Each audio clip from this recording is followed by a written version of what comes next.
இந்த கார்த்திகை தீப நன்னாள் பரம்பொருளை அனுபூதியாக சக்தி மிக உயர்ந்த அளவிலே இந்த பூமியில் வெளிப்பட்டுக் கொண்டிருக்கும் நேரம். இந்த நேரத்தை உபயோகித்து பரமாத்வைத அனுபூதியை பற்றிய பரமசத்தியங்கள் பரமரகசியங்களை உள்வாங்கிக் கொள்ளுங்கள். அனுபூதி இப்பொழுது நிகழும் கார்த்திகை தீப பரஞ்சோதியை அனுபூதியாய் பரமானுபூதியாய் இப்பொழுது காண்பீர்கள். ஆழ்ந்து கேளுங்கள். பார்ப்பவனை ஆழ்ந்து பார்க்க நல்ல புரிஞ்சுக்கணும். இந்த சாட்சியை சாட்சியாய் பார்த்தல் கஷ்டப்பட்டு ஸ்ட்ரெஸ் உள்ள அந்த தலையில ஏதோ ஒரு அழுத்தத்தோட செய்யறது இல்ல, ரொம்ப ரிலாக்ஸ்டா எனக்குள் தான் இவை அனைத்தும் ஓடுகின்றன, இதெல்லாம் எதன் மீது ஓடுகிறதோ இதையெல்லாம் பார்ப்பது எதுவோ அதை பார்ப்போம். அதாவதுங்க செயல்படுவதுதான் ஸ்ட்ரெஸ். இங்க எல்லா செயல்பாட்டிலிருந்தும் உங்களை வித்ட்ரா பண்ணிக்கிறீங்க. தோன்றா நிலையாக அவ்யக்த பரம்பொருள் வியக்தமாக தோன்றாத நிலையில் துலங்கி இருத்தல். வியக்தமாக தோன்றும் பொழுதும் இரண்டாக மாறாது இருப்பு ஒன்றே எனும் பரமாத்வைதத்திலேயே இருக்கும் இருப்பு நிலை. நல்ல புரிஞ்சுக்கங்க. இன்று 13வது நாள் சத்சங்கம், 10வது நாள் திருவிழா. கடந்த சில நாட்களாக 36 தத்துவங்களை பற்றியும் முக்கியமாக எப்படி நீங்கள் தினந்தோறும் நீங்கள் என்கின்ற தனி வியக்தி, நீங்கள் மயக்கத்திலே உங்களுக்கு உருவாக்கி கொண்ட இந்த தனி வியக்தி இல்லாத நிலையை அனுபவமாய் பார்த்து கண்டு மீண்டும் உங்களை தினந்தோறும் உருவாக்குகின்றீர்கள் அப்படிங்கிற சத்தியத்தை சொல்லிக் கொண்டிருந்தேன். இன்று காலை அதே சத்தியங்களைத்தான் ஆங்கிலத்தில் சத்சங்கமாக கொடுத்தேன். இப்போ இந்த சத்தியங்களை ஆழ்ந்து உள்வாங்குங்கள். நம்ம வாழ்க்கையில நடக்கிற மிகப்பெரிய ஒரு மிராக்கிள் தினந்தோறும் இரவு நடக்குது.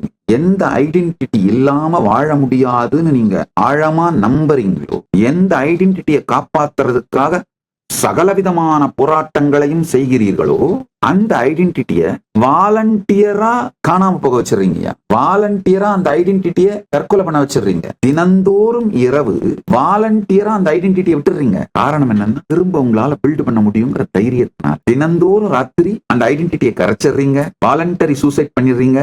காலையில எந்திரிக்கும் போது சில வினாடிகளில் மைக்ரோ செகண்ட்ஸ் ஐடென்டிட்டியும் திரும்ப கட்டமைச்சு அந்த ஐடென்டிட்டி மூலமா இந்த உலகத்தை பார்த்து உங்களுடைய memory, ambitions, good bad, right wrong, fear, greed எல்லாத்தையும் எடுத்துட்டு வந்து உங்க வாழ்க்கையை வாழ ஆரம்பிச்சிடுறீங்க. ஐயா, இது மொத்தத்தையும் தினந்தோறும் இரவும் விடியற்காலையும் செய்கிறீர்கள்.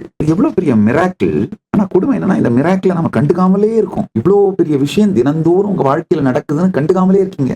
ஓரிரவு உறக்கத்தையும் ஒரு காலை உதயத்தையும் நீங்கள் கான்சியஸா வாழ்ந்துட்டீங்கன்னா அதுக்கு மேல உங்கள் வாழ்க்கையே வேறு நிலைக்கு மாறி ஒரு கான்சியஸ் பிரேக் த்ரூ உங்களுக்கு நடந்துடும்.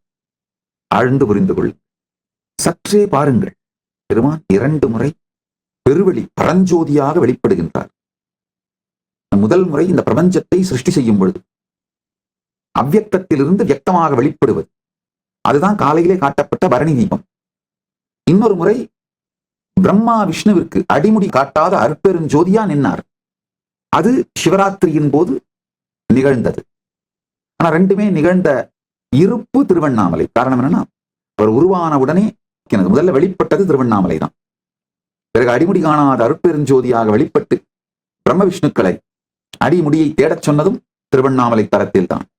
பிறகு அன்னை பராசக்தி உமையன்னை அபீதகுஜாம்பிகை பெருமானோடு இடப்பாகம் பெற்று அர்த்தநாரீஸ்வரராக ஒன்றிட வேண்டும் என்று தவமிருந்த பொழுது மலை நுனியில் ஜோதியாய் காட்டி ஜோதியாய் தன்னை வெளிப்படுத்தி அர்த்தநாரீஸ்வரராக அன்னையை ஏற்றுக்கொண்டு இடப்பாகம் தந்து அர்த்தநாரீஸ்வர கோலங்காட்டி அருளும் அந்த நிகழ்வுதான் மாலை மகாதீபம். இந்த 3ஐயும் புரிந்து கொள்ள வேண்டும்.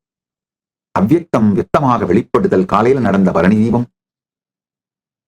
அடிமுடி காட்டாது பிரம்ம விஷ்ணு அடிமுடி காட்டாது அவர்களை தேடவிட்டு அவர்களுக்காக பரஞ்சோதியாக வெளிப்பட்டு ஜோதி ஸ்தம்பமாக வெளிப்பட்டது சிவராத்திரி நன்னாளில்.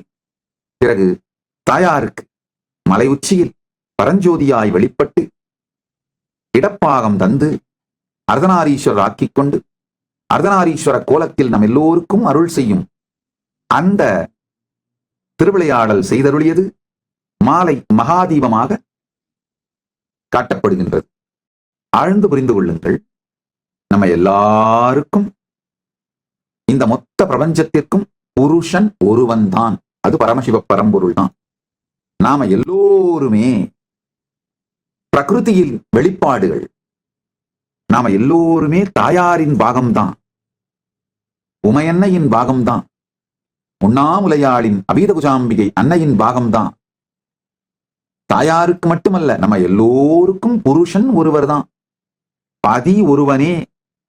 அது அருணாச்சல பரம்பொருளே, அருணாச்சல கருணாமூர்த்தியே, பரமசிவ பரம்பொருளே. நாம் எல்லோரும் அவரை தேடி அவரை அடைந்து சாயுச்சிய நிலை அடைந்த அவருக்குள் கரைவதுதான் அர்த்தநாரீஸ்வர தத்துவம். இன்னும் பல விதத்திலே இந்த அனுபவத்தை விளக்கலாம். ஆழ்ந்து கேளுங்கள். பார்ப்பவனை பார்த்தீர்களானால், சாட்சியை சாட்சியாய் பார்த்தீர்களானால், அப்சர்வரை அப்சர்வ் பண்ணுங்க, விட்னஸ் பண்ணுங்க. அப்ப என்ன நடக்கும்னா, கண்களாலே பார்க்க முடியாத உணர்விலே நிறைகின்ற பேரொளி அனுபவம் ஏற்படும். அந்த ஒளியை கண்ணால விஷுவலைஸ் பண்ணி பார்க்க முடியாது. 1000 கோடி சூரியன் ஜோதி அந்த மாதிரி விஷுவலைஸ் பண்ணி ஓமையாலே, ஓமானங்களாலே, ஓமேயங்களாலே சொல்லுகின்ற கற்பனை கூட செய்து பார்க்க முடியாது.